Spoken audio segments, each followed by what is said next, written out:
telling you, Diaspora Chronicles here. I'm telling you, this is at the top of the hour. And there's something before we even go further to our stories that you guys have sent us and are requesting our listeners out here to give you help, or some of the authorities out here. Let me just go very quick before I give you three stories actually that I've seen.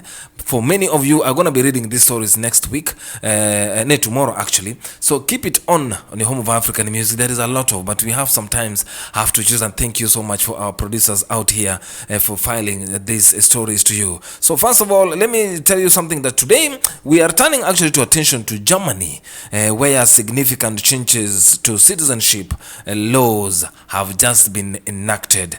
Remember, the changes that include directly affect many members of the diaspora audience. And remember, on the May 28th last month actually, 2025, the German government under the new chancellor, as we all know, Friedrich Merz, approved a series of amendments to its migration and citizenship policies, reversing some of the more inclusive reforms just passed last year, the year 2024. Remember, there is a slower path to citizenship. Until recently, Germany allowed certain well-integrated migrants to apply for citizenship after just 3 years of legal residence. The fast track option has now been rolled back. I'm telling you, the minimum residence requirement is now 5 years, even for those with exceptional integration records. Remember, this change especially affects people with subsidiary protection status, such as many Syrians who will now only have to wait longer for this citizenship, but also face a 2-year suspension on family reunification. The echoes earlier policies Germany enforced between the 2016 and 2018 during the peak of the refugees crisis. Remember, there are strict requirements right now. As we speak, Germany has also tightened the criteria for becoming a citizen. Applicants must now prove, number one, financial independence, no reliance on welfare. Let me just say that with stable employment, demonstrating consistent income. The number third, advanced language skills, strong command of German, so that you can get a citizenship, and a commitment to democratic values, including rejection of racism, anti-Semitism, and gender discrimination.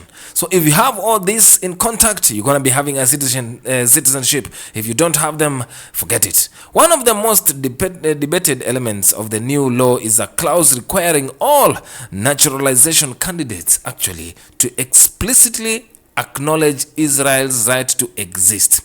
German lawmakers say this reflects the country's unique historical responsibilities and the commitment to combating anti-Semitism. Hey, did I say that word right? Yes. Remember, a surge in application backlogs is actually now loading because from these changes, so many things are actually happening here. Remember, these changes have triggered a massive surge in citizenship applications as many rushed to beat the new rules. Cities like Berlin and Leipzig report significant backlogs, with the wait times ballooning to over 50 months in some regions. Remember, immigration officers are overwhelmed, and there is growing concern that this will further slow down an already sluggishing naturalization system.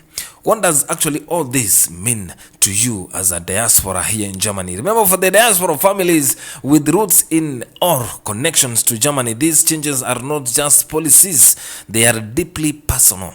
Whether you are planning to join relatives in Germany, seeking dual citizenship, or trying to reunite with family members, the road just got longer and a little bit more complex.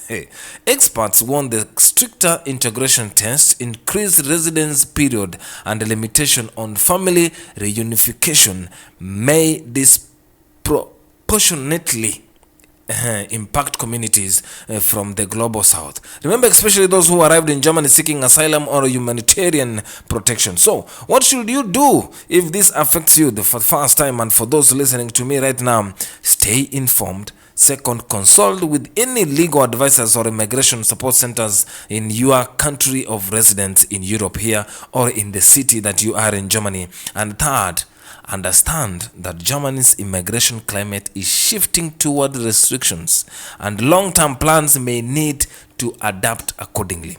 Well, we'll continue with the next track right now, as I will be giving you more on what is happening here on Diaspora Chronicles, your global voice in immigration news. Stay tuned, stay strong, and stay connected.